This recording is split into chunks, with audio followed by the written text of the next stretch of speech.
శ్రీమాత్రే నమః. లలిత సహస్రనామ స్తోత్రంలో ఈరోజు పరమేశ్వరి దయతో నిత్యముక్త నిర్వికార నిష్ప్రపంచ నిరాశ్రయ నిత్యశుద్ధ నిత్యబుద్ధ నిరవజ్య నిరంతర. నిత్యముక్త అంటే మోక్షస్వరూపిణి, జ్ఞానప్రదాయిని. తనను ఆశ్రయించినటువంటి భక్తులందరికీ కూడా ముక్తిని కలిగించేటువంటి తల్లి. ఎందుకని? ఆమె ముక్తి స్థానం, ఆమె మోక్షస్థానం కాబట్టి, ఆమె అన్నింటి నుంచి ముక్తమై ఉండేటువంటి తల్లి కాబట్టి. ముక్తం అంటే ఏంటి? విడువబడినటువంటిది. ఆమె దేనికి ఏ కర్మకి కూడా అంటుకొని చెయ్యదు కాబట్టి పరమేశ్వరి. ఆమె పెద్ద మాయా స్వరూపిణి. ఆ మాయ వల్ల మిగిలినటువంటి ప్రాణులన్నీ కూడా మోహంలో పడిపోయి అనేక కర్మలు చేస్తూ ఉంటారు వారి వారి ప్రారంభ వశం వల్ల. అందుకని అటువంటివేవి కూడా లేనటువంటి తల్లి ఆమె నిత్యముక్త, ఎప్పుడు కూడా ముక్తురాలై ఉంటుంది. అందుకని భక్తులందరికీ కూడా ముక్తిని అనుగ్రహించేటువంటి తల్లి నిత్యముక్త. నిర్వికార. వికారం అంటే ఏంటి? మార్పు. ఎటువంటి మార్పులు లేనటువంటి తల్లి, ఎప్పుడు కూడా ఒకలాగే నిత్యస్వరూపిణిగా ఉండేటువంటి తల్లి. జ్ఞానప్రదాయిని, మోక్షప్రదాయిని, ఐశ్వర్యప్రదాయిని, ఎల్లప్పుడూ శాశ్వతంగా ఉండేటువంటి తల్లి, సత్యస్వరూపిణి. ఇన్ని లక్షణాలు కలిగినటువంటి తల్లి కాబట్టి ఆమెకు బాహ్యాభ్యంతరాల్లో ఎటువంటి మార్పులు ఉండవు. ఎప్పుడు కూడా మనసు ఒకే రకమైనటువంటి జ్ఞానానంద స్థితిలోనే ఉంటుంది. ఇక బాహ్యమైనటువంటి రూపం కూడా అదే స్థితిలో ఉంటుంది. మిగిలినటువంటి ప్రాణులందరికీ కూడా ఏంటంటే శరీరానికి 6 రకాలైనటువంటి మార్పులు ఉంటాయి. అస్థి, జాయతే, వర్ధతే, విపరిణమతే, క్షీయంతే, నశ్యంతే. ఈ 6 రకాలైనటువంటి మార్పులు ఉంటాయి. అంటే అస్థి అంటే ఉండటం, ఎక్కడో తల్లి గర్భంలో ఉండటం. అస్థి జాయతే. జాయతే అంటే ఏంటి? పుట్టడం, ఒక తల్లిదండ్రులకి జన్మించడం అన్నమాట ఒక తల్లి గర్భంలో. వర్ధతే, క్రమక్రమంగా వృద్ధి పొందుతూ రావటం. ఆ తర్వాత విపరిణమతే, శరీరంలో అనేక మార్పులు. దేహినోస్మిన్ యథా దేహే కౌమారం యవ్వనం జర. భగవద్గీతలో చెప్తాడే, దేహము ధరించినటువంటి వాళ్ళ అందరికీ కూడా, అన్ని ప్రాణులకి కూడా ఈ 6 మార్పులు ఉంటాయి. పరిణామం చెందుతూ ఉంటుంది, నిత్య పరిణామమే. ప్రతిరోజు కూడా, ప్రతి క్షణము కూడా శరీరంలో అనేక మార్పులు వస్తూ ఉంటాయి.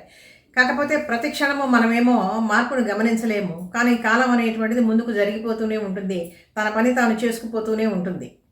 తర్వాత క్షీయంతే, శరీరంలో ఉండేటువంటి జవసత్వాలన్నీ కూడా ఉడిగిపోయి క్షీణ స్థితికి చేరుకుంటాడు. ఎంత మహారాజైనా సరే, ఎంత పెద్ద మహారాజాధిరాజైనా, చక్రవర్తి అయినా, ధరామండలం అంతా కూడా పరిపాలించినా కూడా ఈ స్థితి తప్పదు.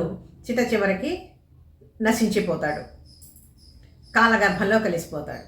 ప్రతి ప్రాణికి కూడా ఇటువంటి మార్పులు ప్రతి క్షణము కాలస్వరూపిణి అయినటువంటి ఆ తల్లి కాబట్టి ఆమె వీటన్నిటి నుంచి కూడా విడువబడినటువంటిది.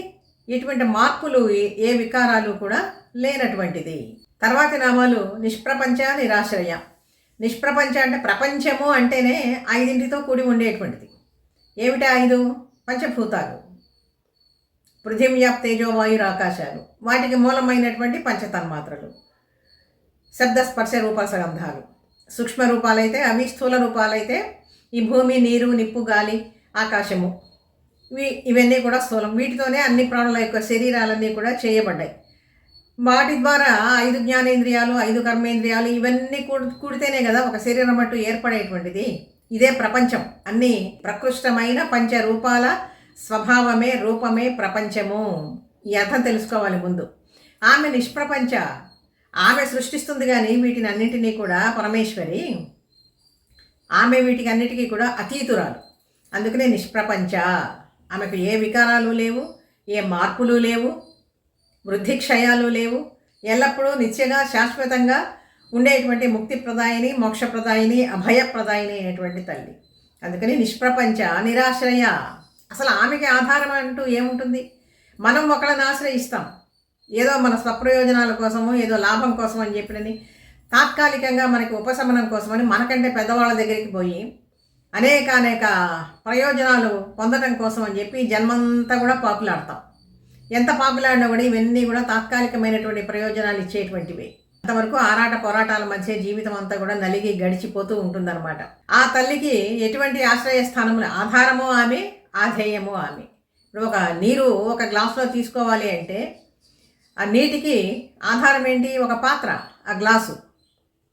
ఆధారము, ఆధేయము, ఆ 2 కూడా ఆ తల్లే అయినప్పుడు అందరికీ కూడా ఆశ్రయించాల్సినటువంటి తల్లి ఆమె కాబట్టి ఆమె ఇంకొకళ్ళని ఆశ్రయించాల్సినటువంటి పని లేదు. ఆమె పైన ఎవ్వరూ ఉండరు. అన్నిటికీ కూడా అతీతురాలైనటువంటి తల్లి.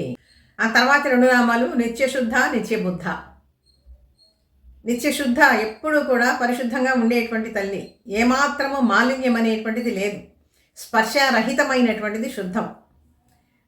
మన శరీరం అంతా కూడా పూర్తిగా మలినమైనటువంటిదే. మనస్సు మలినమే, బాహ్యమైనటువంటి శరీరాలు కూడా అన్నీ మలినమే. దేహం ఎప్పుడు కూడా మలినమైనటువంటిదే.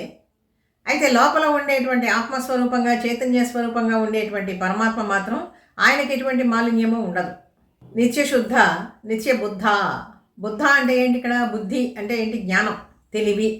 ఆమె ఎప్పుడు కూడా జ్ఞాన స్వరూపిణిగానే ప్రకాశిస్తూ ఉంటుంది. అందులో కొంత భాగం ఆ జీవుడు చేసుకున్నటువంటి కర్మానుసారంగా వాళ్ళ జ్ఞానము, వాళ్ళ తెలివితేటలు ఇవన్నీ కూడా ప్రవర్తిల్లుతూ ఉంటాయి లోకంలో. అందుకనే బుద్ధి కర్మానుసారిణి అని చెప్పి కూడా ఒక మాట అందరూ లోకంలో వాడుతూ ఉంటారు ప్రపంచంలో సాధారణంగా. వారి వారి కర్మానుసారంగానే వాళ్ళ బుద్ధి ఆ టైంకి ఆ విధంగా ప్రవర్తిల్లుతూ ఉంటుంది. నిరవజ్య, ఎటువంటి దోషములు లేనటువంటి తల్లి, దోషరహితమైనటువంటి తల్లి. అన్ని దోషాలు కూడా ఈ సృష్టిలో ఉండేటువంటి ప్రాణులకే అన్ని దోషాలు వాళ్ళు అనుభవిస్తూ ఉంటారు.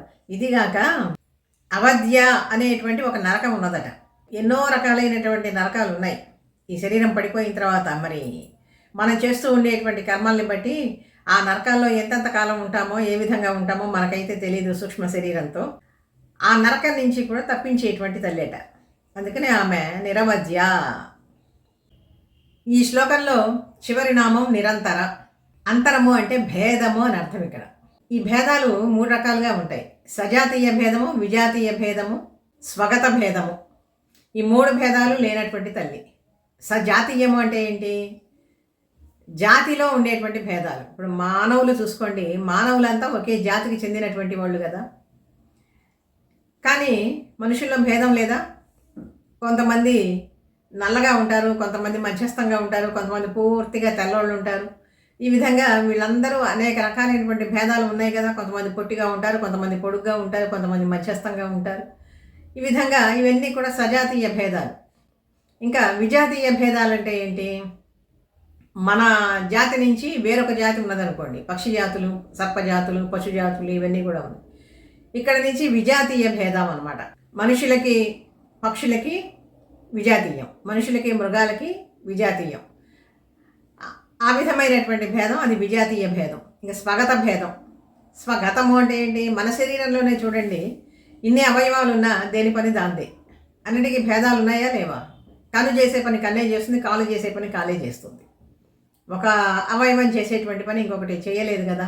ఇవన్నీ కూడా ఇటువంటి భేదాలు ఏవి కూడా లేనటువంటి తల్లి. అసలు ఆమెకి ఒక ఆకారం అంటూ ఉంటే కదా ఈ భేదాలు ఉండటానికి. ఆకారమే లేనటువంటి తల్లి కావాలంటే ఆకారాన్ని ధరిస్తుంది. ఎవరి కోసమని? మనలాంటి సామాన్యమైనటువంటి మానవుల కోసం అని చెప్పినని తనను ఎవరైతే ప్రార్థిస్తూ ఉంటారో ఈ తల్లి అనేక రూపాలు భక్తుల కోసమని తాను ధరించి వస్తూ ఉంటుంది. ఈమె నిరంతర, భేద బుద్ధి లేనటువంటిది, ఏమాత్రము భేదము లేనటువంటి తల్లి. ఇలాగా 45వ శ్లోకంలో ఉండేటువంటి అర్థాలు తెలుసుకున్నాము. నిత్యముక్త, నిర్వికార, నిష్ప్రపంచ, నిరాశ్రయ, నిత్యశుద్ధ, నిత్యబుద్ధ, నిరవధ్య, నిరంతర. వీడియో నచ్చితే లైక్ చేయండి, షేర్ చేయండి, సబ్స్క్రైబ్ చేయండి. మీ అభిప్రాయాన్ని కామెంట్ రూపంలో తెలియజేయండి.